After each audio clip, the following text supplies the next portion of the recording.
What's up, you guys? Your boy D Money Man, back at it again. I just want to say that today we're gonna be doing a review of Deadpool and Wolverine review. Without further ado, let's get into it.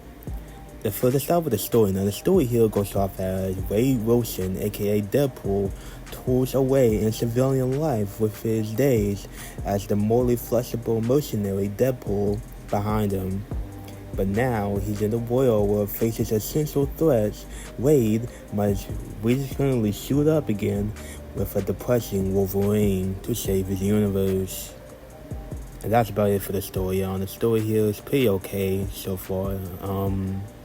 The previous Deadpool movie story was a little bit better than this one, but it's a different type of film than what the other two films are. Not really, but kind of, sort of.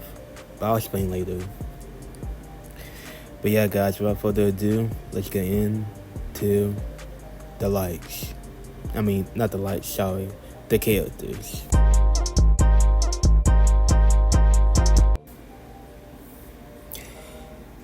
Deadpool. Now, Deadpool is still the same old Deadpool that we all know and love today from the previous two Deadpool films, such as loudmouth, cursing, and degenerate as you all know him to love. And what was really surprising that Disney made this huge move about not only letting it remain be rated R, but also letting Deadpool be Deadpool and also breaking the fourth wall as well. And I really do enjoy him in this movie. And if you're not a big fan of Ryan Reynolds or Deadpool as a whole, for one, don't watch this movie. And for two, you're gonna find him really, really annoying, which I can understand. But hey, that's the character, you know what I mean? But yeah, he's great, so let's dive into Wolverine. Now, Wolverine in this movie, I really do enjoy him. It's not a Oscar-worthy performance like in Logan, but it's really good. What Hugh Jackman did with the character again, and I really like how in these films he has the character down to the T and to the minute details, and I really do enjoy the dynamic duo with him and Deadpool in the movie, and it's just so great to see them together finally, and I really do enjoy him in this movie as well. And he really does get like a redemption arc in this movie because he's depressing, all that stuff, and this is a variant of Deadpool from another universe where all the X-Men has passed away, so he is now depressing and sad and a mopey Wolverine, but not as mopey, but you see what I mean when you watch the movie. But yeah, I really do enjoy his character arc in this movie, and I really do enjoy seeing him. Cassandra Nova. Now, Cassandra Nova in this movie, the main villain, was his Professor X's sister, and I really do enjoy her in this movie, and I like her, and yeah, not really much to say about her, but kind of the weaker villains in this Deadpool trilogy going on here. The other villains in the first two are way better than her, but it is what it is.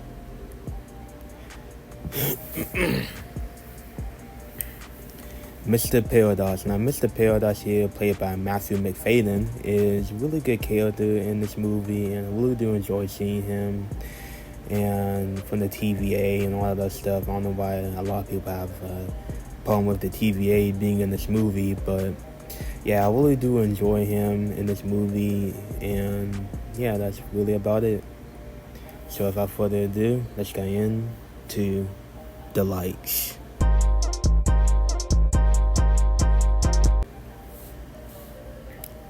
Action scenes. Now, the action scenes in this movie is just phenomenal, very great, especially the opening where basically Deadpool travels back all the way into the Logan timeline and played with Deadpool's corpse and beat up the TVA agents with with Wolverine's corpse, and I was just like, wow. And in the background they use NSYNC, but not NSYNC, by NSYNC.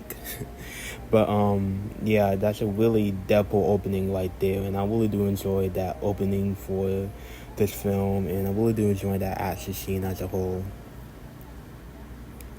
Deadpool uses Gen Z slang. Now, guys, Deadpool uses Gen Z slang.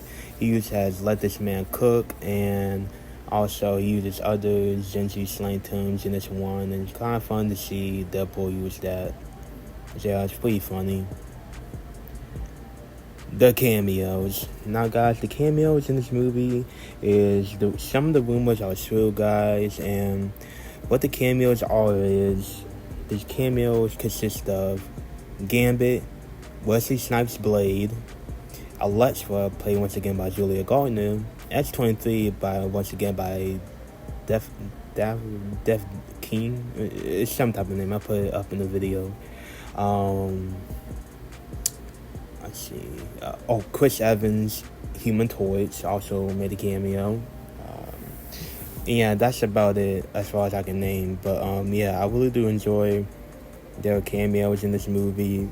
But there's an ongoing debate on whether to call this cameos or not, because after all, they do support the main character's journey. So are they really cameos, or they're just supporting roles, as they would call it? But yeah, depending what you call it, it's up to you. But yeah, I really do enjoy them in this movie, especially Wesley Snipes and Channing Tatum's Gambit. I really do enjoy their inclusion in the movie, especially Channing Tatum, as he finally gets to play Gambit after years. But yeah, he's pretty funny, along with Wesley Snipes as Blade, and there's an ongoing joke in the movie about them two, which I will get on to later. But yeah, I like all their inclusions in the movie, and especially Chris Evans returning once again as the Human Torch, and how Deadpool got him killed, which I'll talk about later on in the lights. But yeah, guys, I really do enjoy them as well. Calvin. Now, Calvin is a Wolverine variant, as you see in the movie, that is played by none other than Superman himself. Henry Cavill is playing a variant of Wolverine called Calvin, and it's a funny playing wordplay joke in the movie, and he looks phenomenal as Wolverine, my gosh. And I actually wouldn't mind it if he plays Wolverine in the MCU, actually. So hopefully they get that going, but I don't think it's gonna happen. But we just have to wait and see. Hulk versus Wolverine tease. Now, in this movie, there's a cameo about Hulk and Wolverine, and both of them teasing that they'll face off in the variant universe, and fans is hoping to see a movie where Hulk goes against up the Wolverine. Blade saying, "I could be the only Blade." Yeah, she actually said that in the movie, y'all, and this is obviously a Luke joke compared to the Mahershala Ali Blade in the MCU, how that's been going on, and yeah, it's just a play on word on that. And yeah, that was real funny. Deadpool making fun of the MCU. Yes, guys, Deadpool obviously made fun of the MCU, not only for the multiverse saga, but also for Phase 4 to 5 as a whole. And I really understand Marvel's been on a downhill slide lately, except when it comes to this movie. But yeah, he is right. Nice Pool. Now, Nice Pool, guys, is a Deadpool variant, which is Deadpool but nice. And he really does get funny moments there, especially with the Deadpool dog. I forgot what the name is. I think it's Dogpool. But yeah, I really do enjoy seeing him in the Deadpool in the movie, and they really get funny with it later on. Wolverine finally, after 25 years of the character showing up in projects, gets to put on the mask, or should I say the cowl, either one. But yeah, guys, and he finally has the white eyes too, and it just looks so amazing in the movie. And we're so glad I finally get to see a comic accurate Deadpool and Wolverine in one movie. It is so amazing. Blade says his famous catchphrase. And you already know what his famous catchphrase is. If you don't, it's basically, "All these motherfuckers skate up ice trail," or something like that in the movie. And he really does say it here, and I'm just so glad to see him return again as the role. X-23 talk to Logan was very emotionally good. Yes, guys, X-23 was talking to Logan how he should come and save the universe with Deadpool and join the army, but he was refusing, saying it's not his fight, and then, as you see in the trailer, he thinks he's the wrong guy, and she says you're always the wrong guy, and until you turn not into the wrong guy, and I just really enjoy that scene. The Deadpool Corps. Now, the Deadpool Corps show up in this movie, and led by Lady Deadpool, who is played by Blake Lively, Ryan Reynolds' wife, coincidentally. And there's other members in here played by a good amount of celebrities, and I really do enjoy to see them here, and yeah, I just like to see them. Every Deadpool Corps variant has a Peter. Now, guys, they have a Peter, and if you don't know that, Peter is Deadpool's best friend, and I guess every Deadpool variant also has a Peter as well, and so that's just a funny joke right there. Deadpool is not in the MCU. Yes, guys, as much as we want it to be, Deadpool is not set in the MCU. He has just saved his own universe and remaining in his own phosphorus from now on. And I get the reason why is because I've been hearing a lot of behind-the-scenes drama of Ryan Reynolds and Hugh Jackman doing the movie.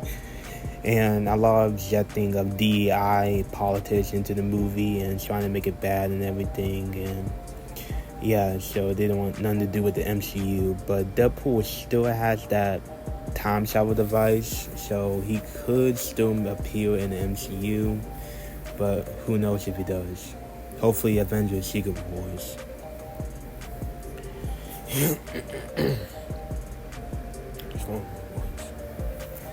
Thor cries over Deadpool. Now, guys, Thor cries over Deadpool in this movie, and we don't really know the reason why, and there's kind of an ongoing gag joke in the movie. But yeah, it's nice to see that funny cameo about Thor.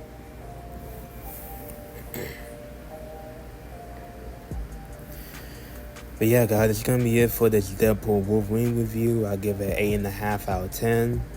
Best Marvel movie out this year. Now, for the next time, guys, we'll see you later. And the money out.